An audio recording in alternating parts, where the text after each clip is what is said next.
You know, I had an enemy come up to me once and just tell me I was ugly. He told me I had two-tone lips, which also implied that he was mentioning my big old lips.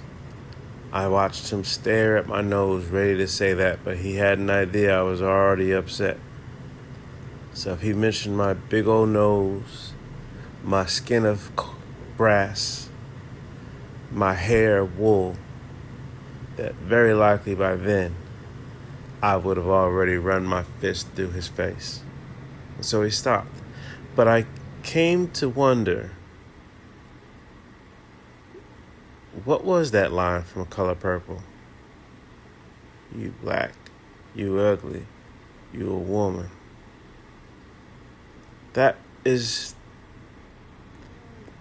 what our people lived every day as slaves and every other day in Jim Crow. Now just because it's every other day, I shouldn't feel what I'm feeling right now. I feel a kinship. I feel it was time to focus this into an essay.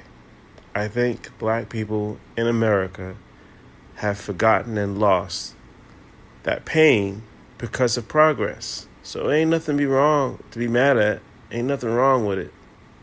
I can feel our ancestors, our popular ones, Malcolm X, Martin. I can feel them, Evers, Busey, Du Bois. I can feel them, Garvey.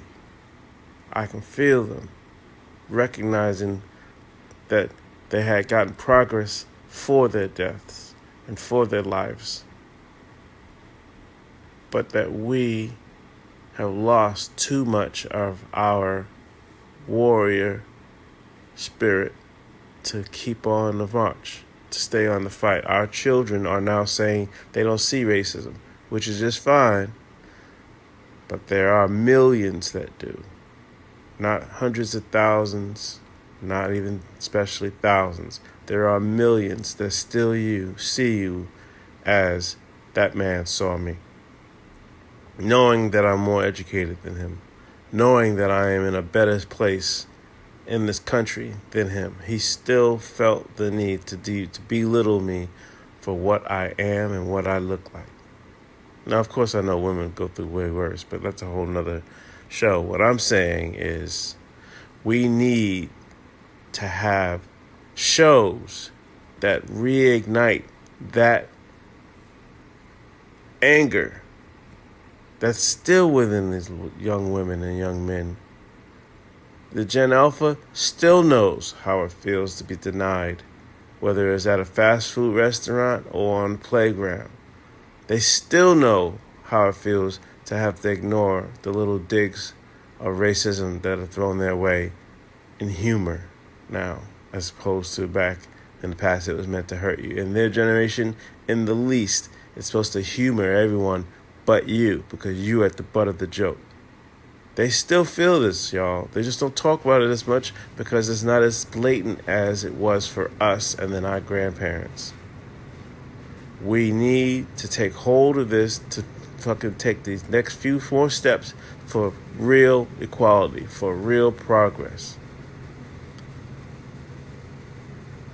That beast of Jim Crow is just around the corner. You can't see him because he's around the corner, but he smells you. He's happy when he sees you saying that racism is over, that there's no need for the voting rights bill, there's no need for DEI, otherwise known as affirmative action, which, by the way, the majority of people on those programs were white women. So they learning who they voted for, and they're learning that they were themselves oppressed again. Maybe Susan B. Anthony's spirit needs to be reignited. And I'll look up